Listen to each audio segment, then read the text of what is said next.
Shine Sterling. Willie Rain Club. It's time for 3 Up, 3 Down. This is the Sports Source. All right, this segment of our show brought to you by Safety Systems. Imagine watching Vols football and basketball on a great big theater screen. NFL games too. Maybe you and your family love movies. That's why you need to call Safety Systems. Build yourself a theater room.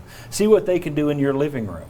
If you're building a home, oh my goodness, get your architect, get the construction company in contact with Safety Systems right now. But if you've already got a home and you're wanting to retrofit yourself a spectacular theater room for you and your family, a sports room for yourself, Safety Systems. Call VFL JJ Surlis to see what they can do for your home. Okay, as I mentioned going to break, and this is going to be kind of a quick segment, guys, a little different deal. This week we are 3 games into the season. I don't want to do 3 up, 3 down from Tennessee Tech either.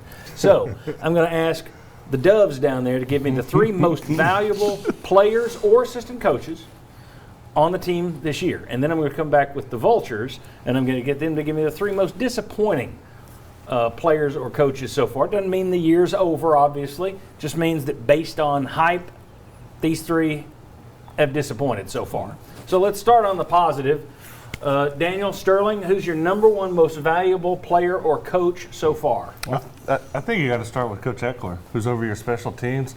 You know, you talk about the Pitt game, you talk about the start of the Tennessee Tech game, starting off with getting your chili hot, getting some, getting some big plays, getting some touchdowns on the board. But you look at him, you look at him on the sideline. He's headbutting guys. He's getting blood coming down his face, and it may seem like kind of funny stuff, but as a special teams coach, you got to get those guys excited to go out there and absorb big hits or to cause big hits, and a lot of times that's hard to do. You've had a punt return. You've had a missed field goal return that got negated by a penalty. You had a long kickoff return negated by a penalty. Aside from the penalties, they've been doing over and above. Plus, you got a good. Your kicker came in from Southern Cal. He's lived up to expectations. You had a backup punter going for some reason yesterday. Josh Heupel won't tell anyone why. He does believe Paxton Brooks is going to be back for Florida, but everyone has kind of come through on that special teams unit so far. Who's your number 2 most valuable player? Without question, in my book, is Theo Jackson. I mean, this young man's playing lights out. I mean, what he's doing back there as far as commanding the secondary and actually executing and being in the right place at the right time and making a play when he's in that place at the right time. I mean, there's nothing more you can ask for a DB, and I'm happy Coach Martinez has seen the bright future in this young man. He's actually shining right now in the defensive backfield.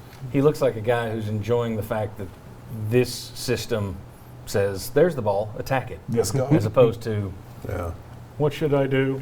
Does not compute, looks to the sideline. Okay, number 3 most valuable this year. Who are you going?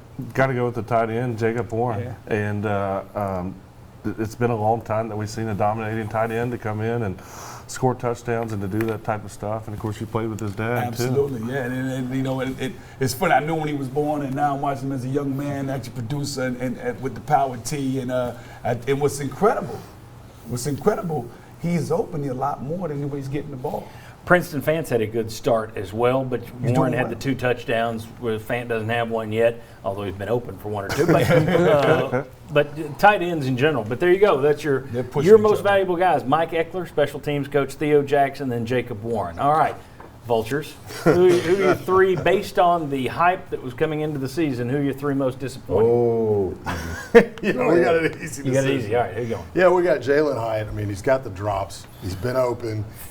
4 catches, 3 drops on the year, no touchdowns. Yeah, and so it's been one of those things where you look at him, you see all the talent, you see him burning past guys at times, and it's like, hey, you can't catch it consistently. There's no need for us here because we have to get the easy ones, and that's been an issue so far this year for him. People were asking about him this time last year, and the media was being written about how come he's not out there more, how come, he's your deep threat, he's this, he's that, and he needs to live up to it.